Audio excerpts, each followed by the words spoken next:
If you're struggling to make the intro to your documentary, you're not alone. It's not an easy task. I mean, you basically have to take a total stranger and convince them in 10, maybe 20 seconds if you're lucky, that your film, amongst the sea of other films out there, is going to be worth their time. Today, I want to demystify the art of making great documentary intros by breaking down the 5 most common types of intros and the mechanics of how they actually hook the audience and keep them watching. To do that, I'm going to walk you through a documentary I edited called Lando Steezy.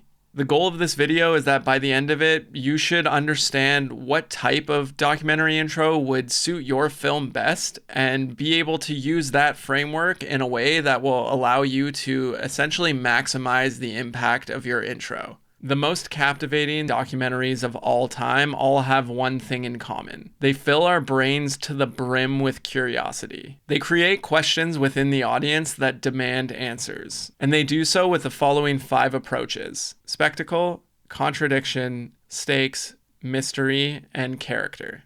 Spectacle is the hardest of the 5 intros because it relies pretty much entirely on insane cinematography or sound design. Think Planet Earth, for example. The goal of these types of intros is essentially to immerse the audience in a world they've never experienced before through groundbreaking cinematography and insane sound design. The problem is that if you're watching this video, you probably realistically don't have the budget to pull off this type of intro. Contradiction messes with people's heads in the best way. The goal of a contradictory intro is to essentially shock the audience with information that completely counters their opinions or beliefs. Contradiction relies on the audience's desire to update their view of the world. When you present them with facts that don't immediately make sense to them, they want to stick around to try and bring order back into their worldview. The Social Dilemma, for example, nails this type of intro. I mean, opening up with the inventors of these different apps and tech admitting that their inventions are ruining society is not what you expect to hear right away. And when you open up with that contradiction, you want to stick around to understand why the people that know so much about these apps are the same ones that are condemning them. Stakes are kind of the most straightforward category in this list because it's such an easy way to hook your audience. You throw them into a high stakes situation where they literally can't look away. Will Alex Honnold fall off El Cap to his death? Will Philippe cross the Twin Towers in one piece? When there's that much on the line, we need to know what happens next. So if your film has any life or death situations, any physical danger, any high consequence moments, stakes might be the best way to go. Mystery is all about the question, how did we end up here? The goal of this type of intro is to create the maximum amount of curiosity in our audience possible. A perfect example of a documentary that uses this type of intro is that whole Trainwreck series that's on Netflix right now. Pretty much every episode opens up with what was promised and then the version of what actually happened with nothing in between. They spend the rest of the documentary essentially explaining that middle piece of how we got from point A, which was, this wonderful promise, to this living hell that we see in the intro. And last but not least is character-driven intros. Character intros or character-driven documentaries are probably going to be the type of documentary that you come across the most often. The reason for this is that they're generally the easiest to shoot. You can shoot them on lower budgets and they don't require, life or death stakes. They don't require groundbreaking cinematography. There doesn't have to be some over-the-top mystery. What we're relying on here is just a really interesting person that the audience wants to get to know more about. The key to making these types of intros as compelling as possible is to find what makes your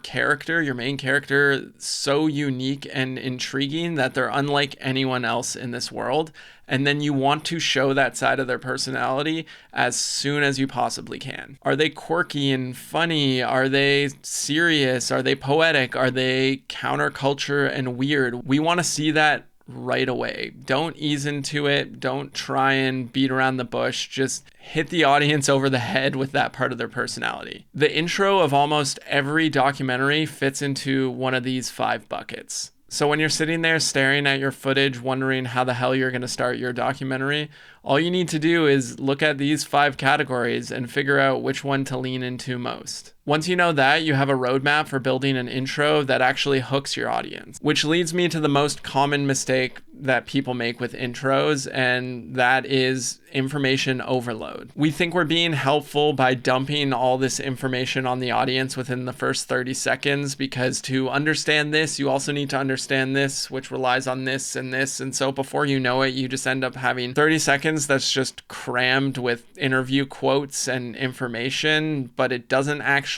give the audience a chance to feel anything. Our audience doesn't care about a person's backstory until they have a reason to care about the person first. So resist every urge to cram information into your intro to try and make it make sense to the audience, because when they're a little confused, it breeds curiosity, and curiosity creates questions in their mind, questions that demand answers. And that right there is your hook. You can think of the intro to your film like a trailer for your film, where you're seeing the most interesting moments but explaining nothing. When you give the audience too much information up front, they don't have a chance to be confused. They don't have a chance to start forming questions in their head, and you've completely killed all curiosity before it even started.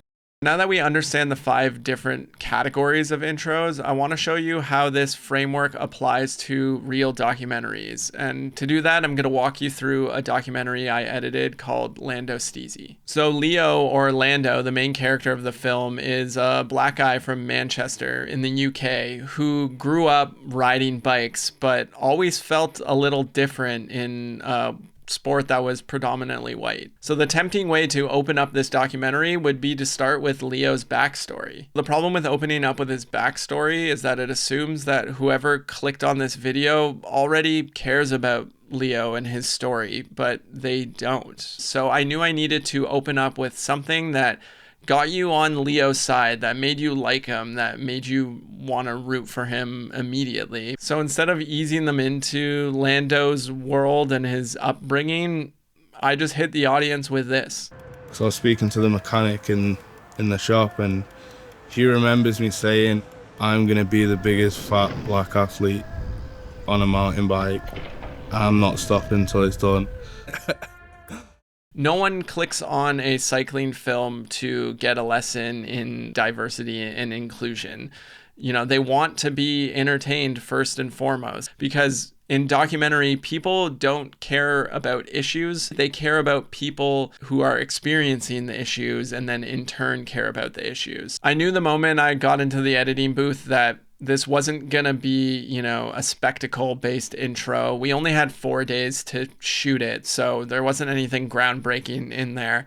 I knew that there wasn't any life or death stakes, but what I had was even better. I had Leo, who is an absolute beauty of a human being. He's such a unique and charismatic and interesting guy that I knew that if I could just show that to the audience, that they would see what we saw in Leo and want to root for him, or honestly be his friend. That line about being the biggest fat black athlete on a mountain bike is so unexpected, and it's also so Lando. Like, that's him to a core. The entire time we were there, he would just have these one-liners that made us laugh our ass off. When he laughs after saying it too, you can't tell if he's serious or not, and then when you cut to footage of him shredding, you're like, oh no, never mind, this guy's rad. So in the first 10 seconds, we already have an interesting reason to stick around and learn more about Leo, which gives us a chance to then tell the deeper story. Now that the audience is on his side and they care about him, they'll care way more about the issues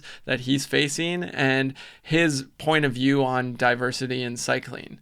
So how do you actually apply this to your documentary? Go through your footage and find the most emotionally moving moment that you possibly can. Whether it's that interview quote that started to make you tear up in the timeline, or that moment that stopped you dead in your tracks that you had to replay 7 times as you're editing. Once you found that moment, figure out what bucket that moment fits into, whether it's a mysterious moment or, a high stakes scene or even an interesting line from a character and lean fully into that. Don't explain it. Don't set it up. Don't add any context. Just drop your audience right into the middle of that moment and let their natural curiosity pull them through the rest. Whether you're working with spectacular footage or life and death stakes or even just a really interesting character, the principle remains the same. Lead with emotion, leave out the backstory, and trust that the questions you create will keep people watching. Now that you know how to hook the audience within the first 30 seconds of your film, you're probably asking yourself, what do I do with the rest of this footage? If you're sitting there staring at hours of interviews and B-roll wondering how the hell you're going to turn it into a film,